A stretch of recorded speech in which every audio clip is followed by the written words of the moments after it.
لکه خالد ابن ولید رضی الله تعالی عنہ هغه په دې تمامو جنگونو کې شریکو او په دې بدن باندې یو انچای زیاده سه نو چا د غشو د تور نه وته نو یو انچای زیاده او چې مړ کېدو په کټ مړ نو الله ته التجا وکړه چې یا الله په بدن کې می انچای زیاده نشته چې د تور او د غشو نه دی وته خدای په جنگ کې د شهید نکړم چې اوس می وجنې نو دا د بے غیرتۍ په مرګ می وجنې کټو پوزي باندې خوار سره مړ کی خدای دا د بے غیرتۍ مرګ دې ماته نصیب کو کاش چې زه په جنگ کې قربان کړې زما عزیزانو د شهادت هغه مقام حضرت حنظله رضی الله تعالی عنہ د جنگ احد رومبنه شپه ده او د حضرت حنظله واده شوه دی او د واده رومبنه شپه ده د واده رومبنه شپه ده او ده خوب ګوري پشپه کې چې هغه چې په چامه ما هغه محبوب زمانن د احد په میدان کې په وینو رنگ دی نو الله اکبر کو د کټ اعلان دی ټوپ کو چې د کټ ټوپ کو هغه ناوي رستو نه د لمن نه راونی وو ول حنظله ولی خوب کې ویری دی وی چې نه طبيعت خراب شو وی چې نه وی ولی ورته بیبي خوب می ولید چې جناب محمد رسول الله د احد په میدان کې د دشمن د لاس غاخونه مات یو په وینو رنگ دی احد تزم انا ورته وی او حنظله د خدای بنده د واده رومبه شپه دی دا سمله پارا مرامو کا پدیش په جنگونو کې څه کوي حضرت حنظله ورته وی او ناوی دی کې شک نشته چې زما د واده نن رومبه شپه ده خدا یاد لره بیبي چې په یو ځل کې 2 مینې نه ځایږي په یو ځل کې 2 مینې نه ځایږي یا بتا سره مینا کوم یا محمد رسول الله سره زما دې په خدای قسمی تاغوند په زرګونو ناویان دي زما د محبوب د خپو په خاورو کې قربان شي تر واغستاو لارو احد تا جو رسید جنگ شورو دے صحابہ لگیا دی یو بل لگیا دی جناب محمد رسول اللہ پروتے غاخنا مبارک مات تی بی بی عائشہ و بی بی فاطمہ اوبر اوڑے لگیا دی دا پیغمبر نوینے پا گئی دا چے پیغمبر پا وینو کی گندولی دا نو سینہ واچولا دا کافر پا جنگ باندے داسی جنگ شورو کو جسد پاسا اتیا غشی دے پسینہ کے او لگے داس نہ رو غرزے دو انا للہ و انا الیہ راجعون چی جنگ ختم شو جناب محمد رسول اللہ پختن اوکڑا چالکا منخو جنگ لراغلیو نند حنظلہ وادو چت چل بشوی صحابہ ورتوی رازا یا رسول اللہ چد حنظلہ واد درتو خیم چرائے وستو حنظلہ پخپلو وینو کے خڑو پروت سردار کونین ورتو درے دسترگو مبارکو نے ڈیرے اوخے عبیدے اوی فرمائل چو حنظلہ وعده دیتا وی لکتا چه کڑے اوچت کئی جنازہ را اوچتا کا صحاباو تا وی چه دل بغسل او کفن نور کوئے پا دخپلو وینو کی بے خخوئے جبرائیل علیہ السلام راغے ورتوی چه یا رسول اللہ د وادرم بنائش پوا دے چه جنگ لراتلو نو غسل نو کڑے نو ماتا حکم شوه دے چه نن بد جنت ملائکی حنظلتا حوصل ورکی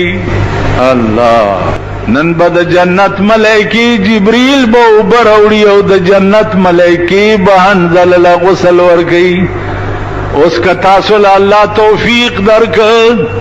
او د جناب محمد رسول اللہ حدیث مویل نو پا حدیث کی با گو رئی چه دا حنظل روایت او نمرازی نو آغی سر لکلی چه حنظلہ غسیل الملائکہ اغا حنظلہ چی چاہتا ملائکو غسل ورکڑے ہو حنظلہ غسیل الملائکہ نو عزیزانو شہادت اغا مقام دے چی اغلا غسل ورکولو ملائکی رازی بیا نو دے میاشت کی لو یا قربانی دے اسلام شوے دے لو یا قربانی عظیم 72 کسانو باندې د کربلا په میدان کې صرف په یو ټکی باندې جنگ شوه چې هغه قرآن چې زما په کور کې نازل شوه او زما د نیکه په کور کې نازل شوه دی اے یزید ته دا قرآن د دفاعت او خلاف ورزی کې زستا بیعت کولو ته تیار نه. جنگ وکړه، خپل بال بچ ماشومان دا ټوله په قربان ک. یو تازه ماشوم شوه د کربلا په خیمو کې غې کې او په وګ کې ورته بانګ وي، غش راغه دا ماشوم په دې مړای کې ولګېدو. دلته امام حسین اغوین راواغسته او اسمان ته لړکه وی خدای ته ګوره چې ما د نن پیدا شوه ماشوم هم ستا په دین باندې قربان. نو عزیزانو دعا دا کوي چې مونږ کې د هغه قربانه ماده خدای پیدا. برای نام مسلمانان مونږ یو، اسلام کوو، د اسلام نامال، لیکن چرته چې د اسلام خلاف اډی دی په مونږ آبادی دي، کډم خانی دی په مونږ آبادی دي، کبه سکوپونه دی په مونږ آباد دي، کده آرامتوب مرکزونه دی په مونږ آباد دي. نو اسلامم کو او د ډمتوب اډیم را باندې آبادی دي. نو دی وجنا او دورنگی چھوڑ کر یک رنگ ہو جا، سراسر موم ہو یا سنگ ہو جا.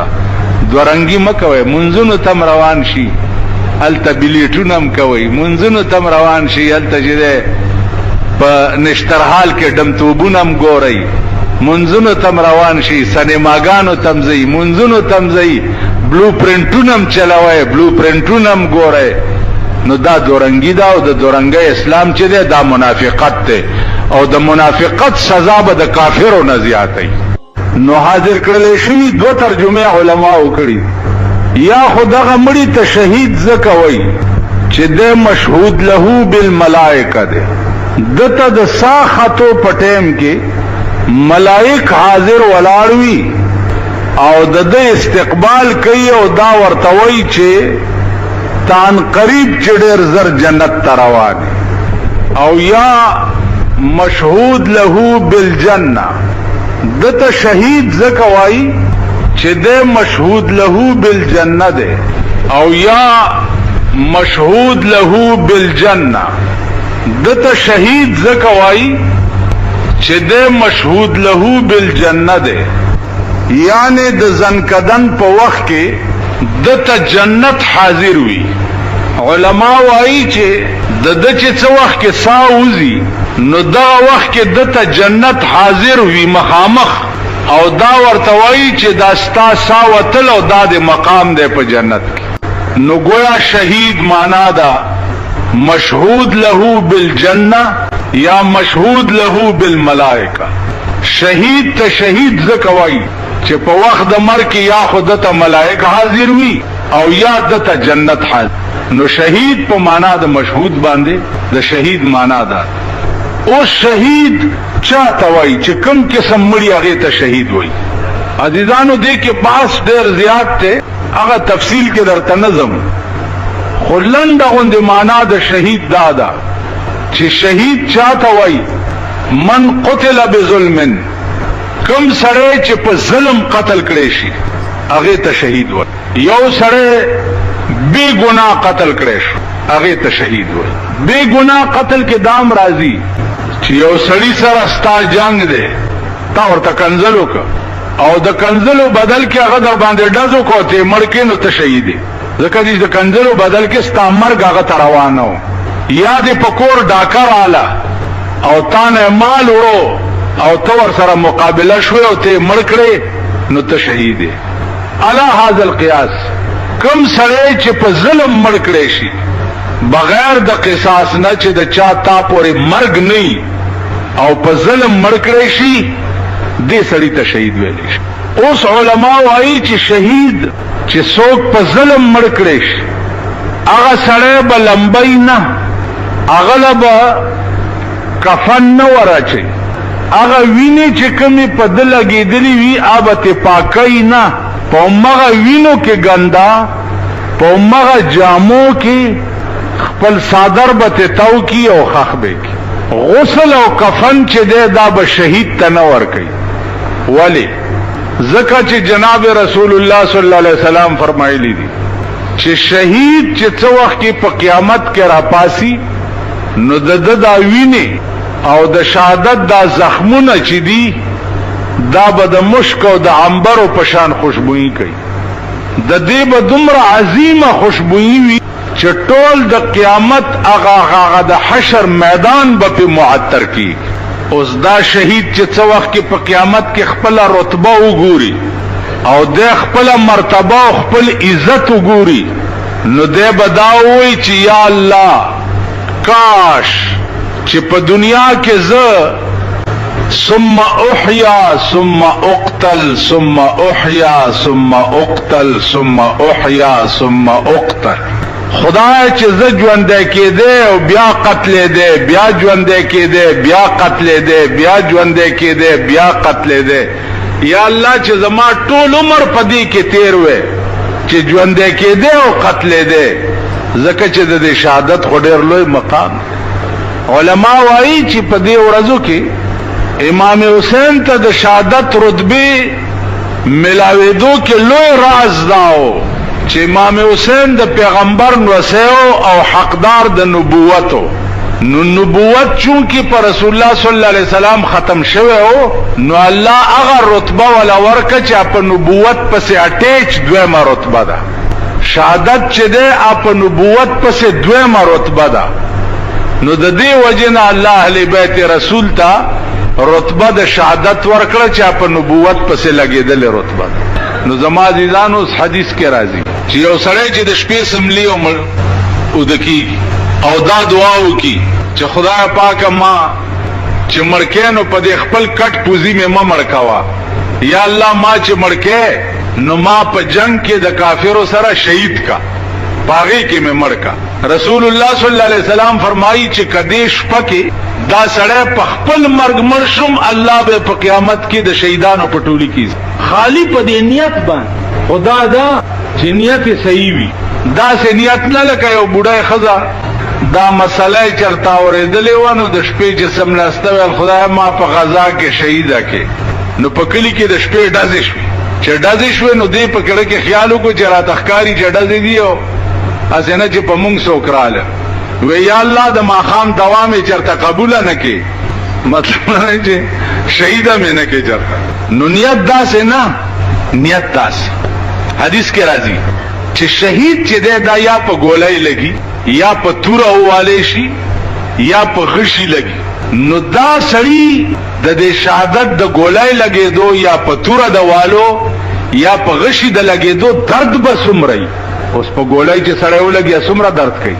یا په تور سړی نه سر غوس کی، یا په دې ملا وه یا په سینا وه. پیغمبر فرمایي صلی الله علیه وسلم چې شهید چې کومه ګولای باندې ولګي یا په کوم تور ولګي یا په کوم غشي ولګي، د دې تور او د غشي او د ګولای درد دومره نه لکه سړی کې چې ازغې نه وځي، دا درد دومره نه. نو زما عزیزانو عرض مې داو چې شهادت په اسلام کې ډېر لوی مقام، ډېر لوی مقام. دغه وجه وا چې دا مقام صحابه پستر ګولیده نو دعا به دا کوله